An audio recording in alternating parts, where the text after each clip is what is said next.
begin this newscast with news coming in from India as the Union Cabinet has cleared the Citizenship Amendment Bill, which grants Indian citizenship to persecute non-Muslims, refugees from Pakistan, Afghanistan and Bangladesh. The bill will now be tabled in the upper house of the Parliament.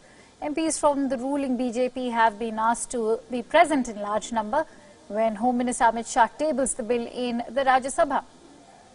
The bill seeks to amend the Citizenship Act of 1955 in order to grant Indian nationality to Hindus, Sikhs, Buddhists, Jains, Parsis and Christians who come to India due to religious persecution in Bangladesh, Pakistan and Afghanistan, even if they don't possess proper documents.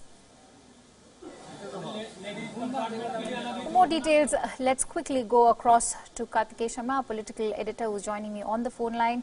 Kartikeya, how do you see this? How do you view this move? This is indeed some heartwarming news coming in for those who have been persecuted abroad.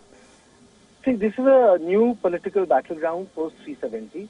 It's a very complex matter. The Citizenship Amendment Bill, it relaxes certain provisions for Parsis, Jainis, Sikhs, and Hindus who are part of the three SAARC nations. It does not include all the SAARC nations, but primarily three SAARC nations who were affected by the partition or the developments of the last 100 years and so affected the fate of the Hindu minorities in this.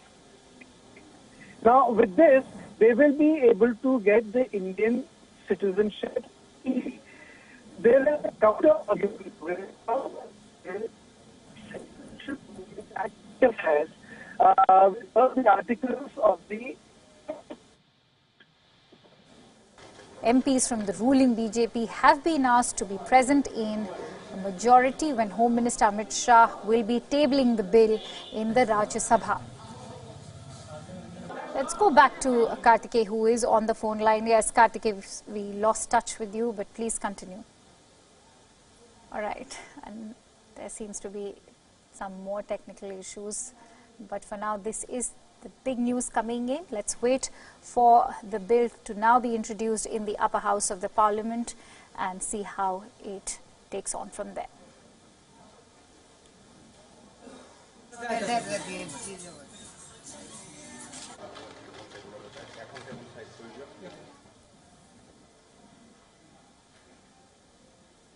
All right, so staying with this news story about the Citizenship Amendment Bill, which seeks to amend the Citizenship Act of 1955 in order to grant Indian nationality to Hindus, Sikhs, Buddhists, Jains, Parsis and Christians. This is indeed a complex matter, as was pointed out by our political editor, Kartikeya Sharma, who's back on the phone line with us. Kartikeya, please go ahead.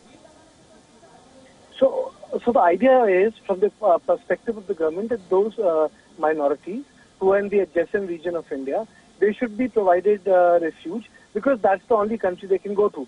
Now, this idea rests on the idea of ethno-nationalist origins of the citizenship, which means that primarily the persecuted Hindus should be accommodated because they suffered a lot during partition, and most of the other countries have become Islamic or they have other religious identities which are dominant in nature.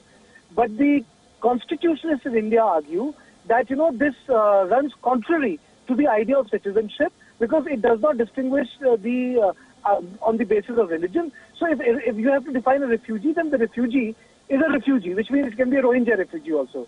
But then the counterpoint here is that the partition remained unfinished. For example, in 1971, in 1947, a lot of Hindus migrated from Bangladesh. They had the citizenship issues. Then you have those Chakma refugees because of Islamic fundamentalism in Bangladesh. They are settled in Arunachal Pradesh. And plus, Hindus, which constituted 12% of the Pakistan's population in 1947, today are only 2%. So, these are complex questions, but this is the new battleground. This is the new political battleground when it comes to, political debate in India. It's not an easy topic. It's going to get passed in Lok Sabha, and we are going to witness a lot of uproar in the Parliament on this issue. All right. Thank you so much, Kartikeya, for bringing us your precious perspective. Let's see how the upper house of the Parliament reacts to the Citizenship Amendment Bill.